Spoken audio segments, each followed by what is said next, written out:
Donc aujourd'hui on part sur une petite vidéo de un peu moins de 10 minutes pour vous parler de mon équipement, l'équipement que j'utilise pour aller au stand de tir, voilà. Bon, je vais survoler un peu l'ensemble sans rentrer forcément dans les détails. J'espère que ça va vous plaire. C'est parti. Bon, pour commencer, dans les protections auditives, j'utilise un casque Peltor Sportac de chez 3M. Vous pouvez le trouver sur des sites internet de chasse ou alors chez Decathlon. Donc il est disponible avec deux coques pour le casque, côté vert, enfin, couleur verte et couleur orange, qui sont très rapides à changer. Vous avez la petite languette que vous tirez, le cache sort. Sur le nouveau, vous enlevez la languette, vous le posez. Il y a un petit cran en haut qui vient s'y mettre ici. Et là, hop, vous le mettez. Vous rebattez la languette et voilà, ça tient. Il est très agréable à porter. J'ai trouvé sur Amazon une petite boîte qui peut servir, enfin qui sert pour le rangement. Vous pouvez ranger le casque ici, les coques ici, et ainsi que ce couvre-casque bien sympa que j'ai trouvé sur le site internet Atelier Balicorne. Je vous mettrai tous les liens en description et sur l'écran. Voilà, il se range comme ceci, très pratique. On passe au suivant. Ensuite, pour les protections oculaires, j'ai une paire de lunettes transparentes, de verre transparent de la marque Skygear. Donc ce sont des verres transparents photochromiques, donc qui vont s'assombrir avec la lumière du soleil. Donc ça pour l'intérieur, et pour compléter, quand je tire en extérieur, j'utilise des lunettes bien connues de la marque ESS. Voilà, avec les verres rouges et les montures très fines pour pouvoir le porter avec le casque sans être dérangé. Elles sont très agréables, on peut les porter plusieurs heures sans être dérangé. L'avantage de ces lunettes est qu'elles vont permettre, grâce à leur teintement rouge, de pouvoir discerner plus facilement les cibles grâce à leur contraste augmenté lors de la prise de visée ou tout simplement quand on regarde vers les cibles après avoir tiré.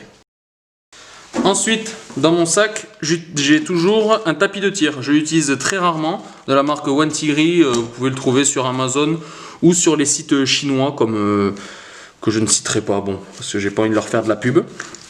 Donc voilà, très pratique. Il est étanche, il est très fin, pas du tout encombrant, alors qu'il fait 2 mètres par 70 cm. Voilà, donc pas du tout encombrant, mais très utile lorsque vous vous couchez, par exemple, si vous voulez faire du TLD et que le poste de tir, le pas de tir n'est pas très propre. Voilà. Ensuite, pour le rangement des munitions, hein, j'utilise ces boîtes Smart Loader. Donc vous pouvez les trouver sur le site smartloader.com. Bon, c'est pas du tout une pub, hein, je fais pas de pub. Donc là, bon, il y a des restes de 308. Ça c'est du surplus et ça c'est du Solognac. Voilà, donc vous pouvez ranger une centaine de cartouches dans celui-là.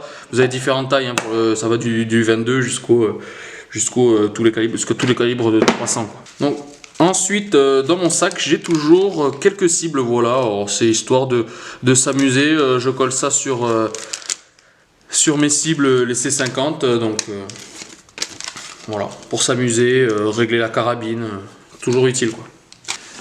Et pour le sac, voilà, donc il s'agit d'un sac que j'ai acheté sur un site chinois.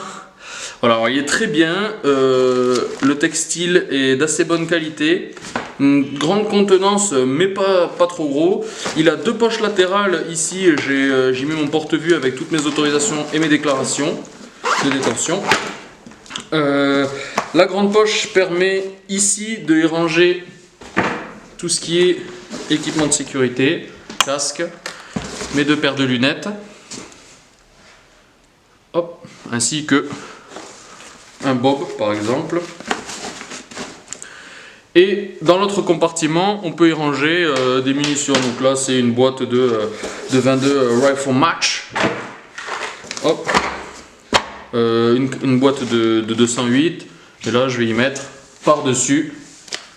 Donc là-dessous, hop, ça, et par-dessus. Voilà. Voilà, j'aime bien. Ce sac est très pratique à porter. J'aime bien. Comme ça, quand on l'ouvre,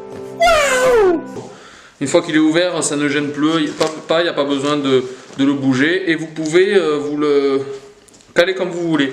Les compartiments sont descratchables, qui permet une modularité énorme.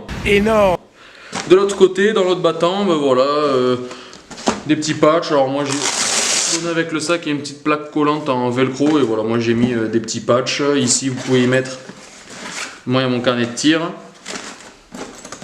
Voilà. Dans le sac, si vous voulez, vous pouvez également y ranger vos armes de poing sur les côtés. Donc ici, ça permet... Vous pouvez ranger des chargeurs d'armes de poing, donc allant jusqu'à 6 emplacements. Et là, ça peut rentrer largement, quoi. Une mallette pour un PAL rentre largement.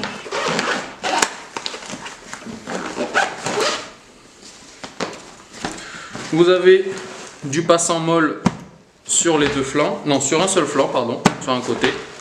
Et ici, vous avez tout simplement un rangement pour y mettre, par exemple, votre carte de club, votre licence, ou alors la anse si vous ne l'utilisez pas, la sangle, pardon.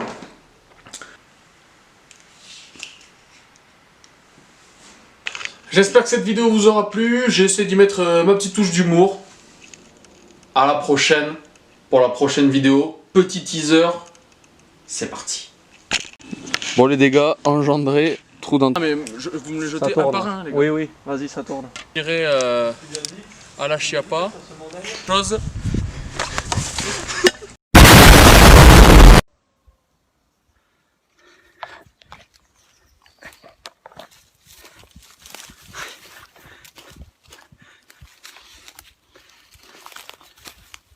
Ciao!